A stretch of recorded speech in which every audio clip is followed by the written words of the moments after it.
शायद आप सब लोग जानते ही होंगे कि श्रीनिवासन रामानुजन कौन थे। हाँ, ये सदियों के सबसे बड़े मैथमेटिशियंस थे, लेकिन कितने बड़े और क्यों लोग इन्हें जीनियस बोलते थे और क्यों पूरी दुनिया में इन्हें न्यूटन से कंपेयर किया जाता है। नमस्कार, मैं हूं संजय। चलिए शुरू करते हैं आज के इस वीडियो को।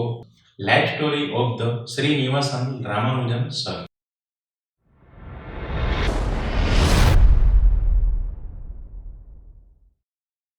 Inspired by Ramanujan, who was this Indian genius.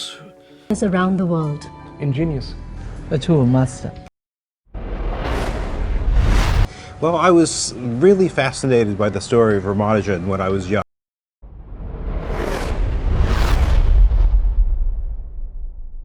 I think very influential in analytic number theory. Maybe Ramanujan was very good at finding the tips of.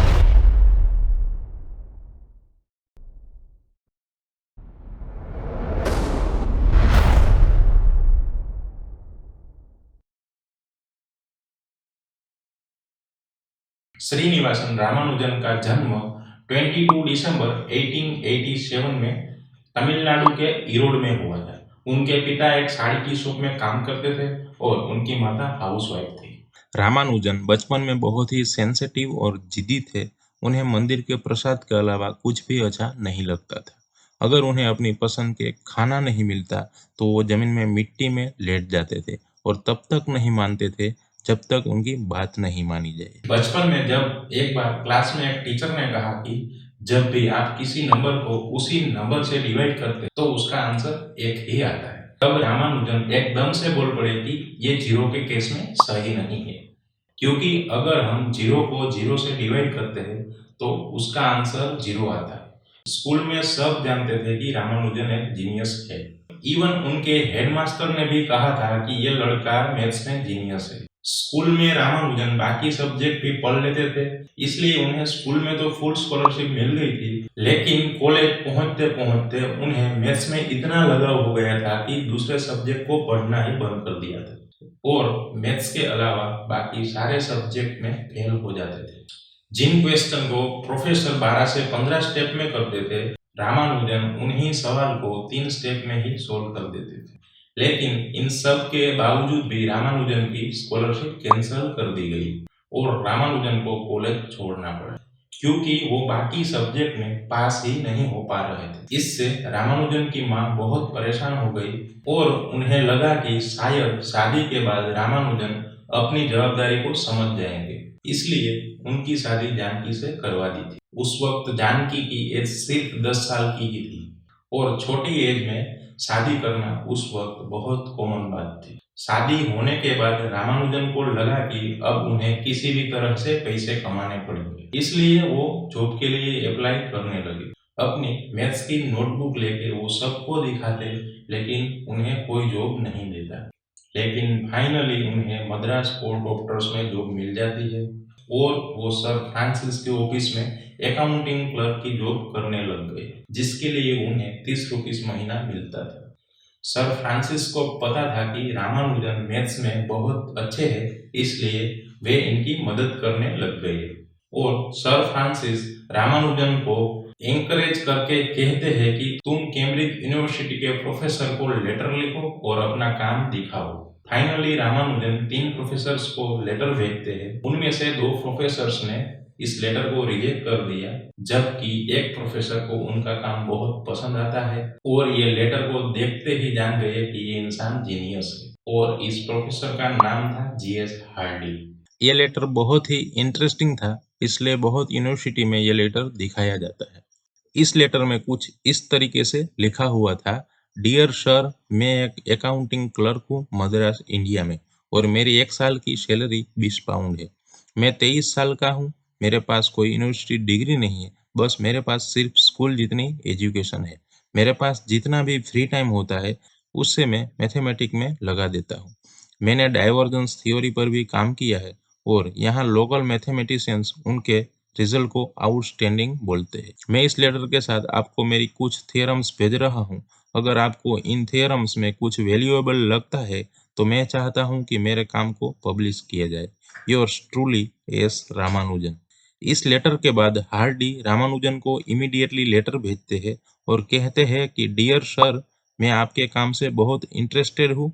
आप जितना जल्दी हो सके इनके प्रूफ मुझे सेंड कर दीजिए। इसके बाद हार्डी ने रामानुजन को बहुत कन्विंस किया कि वो उनके साथ कैम्ब्रिज में काम करने के लिए आए, लेकिन रामानुजन ने मना कर दिया।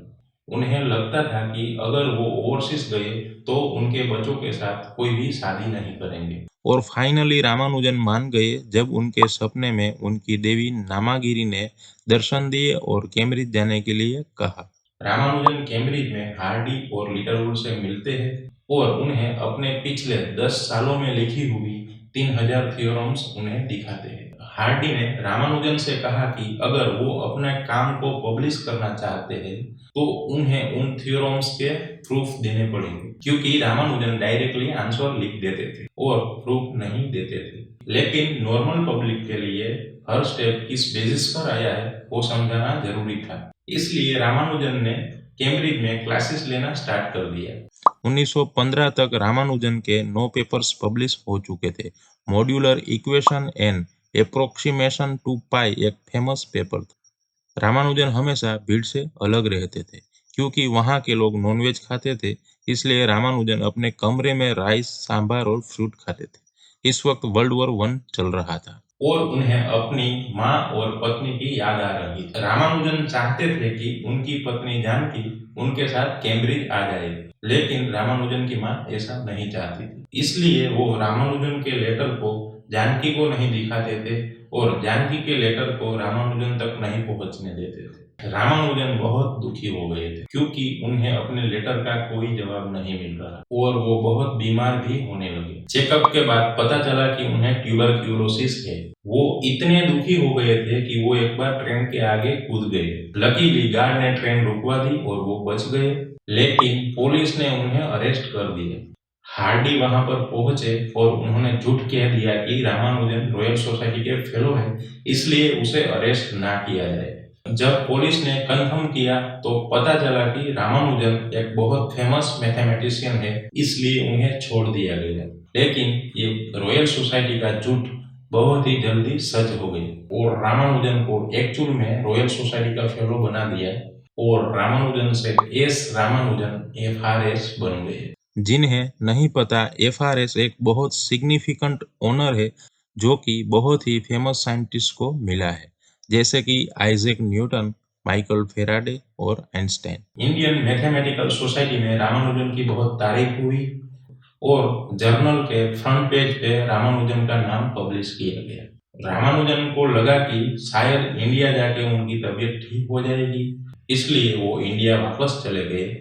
लेकिन इंडिया वापस आके उनकी तबीयत और बिगड़ गई। उन्हें पेन होता था, लेकिन फिर भी वो मैथ्स के प्रॉब्लम सोल्व करते रहते थे और उन्होंने 600 से ज्यादा फॉर्मूले को लिख डाला, लेकिन उनका प्रूफ नहीं दिया था।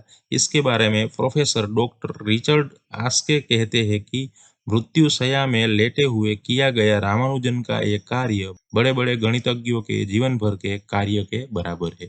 और इससे भी हैरान करने वाली बात यह है कि आज रामानुजन के मरे हुए 100 साल से भी ज्यादा हो चुके हैं, लेकिन इसके लिखे गए कई फॉर्मूले को आज भी लोग नहीं समझ पा रहे हैं। और अनफॉर्चुनेटली 26 अप्रैल 1920 में उनकी मौत हो गई और बहुत ही छोटी उम्र 32 साल में वो मर गए। हार्डी को जब इस बात का पता चला तो वो बहुत दुखी हुए। हार्डी कहते हैं कि मैं बहुत ही लकी हूँ कि रामानुजन ने मुझे लेटर लिखा और सबसे पहले वो मुझे मिले। रामानुजन से मैंने बहुत कुछ सीखा है। मरने से 3 महीने पहले रामानुजन ने हार्डी को एक लेटर लिखा था।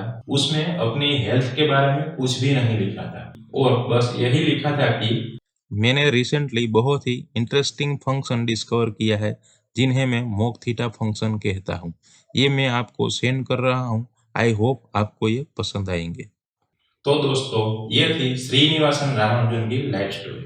और इसके अलावा रामानुजन के बारे में इस 2 बात से काफी दुखी होता हूँ। पहला तो ये कि रामानुजन 32 साल में ही मर गए। अगर वो नॉर्मल लाइफ स्पैन 60 या 70 साल जीते तो वो बहुत ही डिस्कवरीज कर सकते थे। दूसरा ये कि जब तक ब्रिटिशर्स ने रामानुजन के टैलेंट को नहीं पहचाना, इंडिया में उनकी कद्र नहीं हुई। अगर वो हार्डी को लेटर नहीं लिखते तो शायद हमें इसके बारे में पता भी नहीं चलता। आशा करता हूँ आपको ये वीडियो इंफॉर्मेटिव लगा होगा। चलिए मिलते हैं अगले वीडियो में। बहुत बहुत धन्यवाद।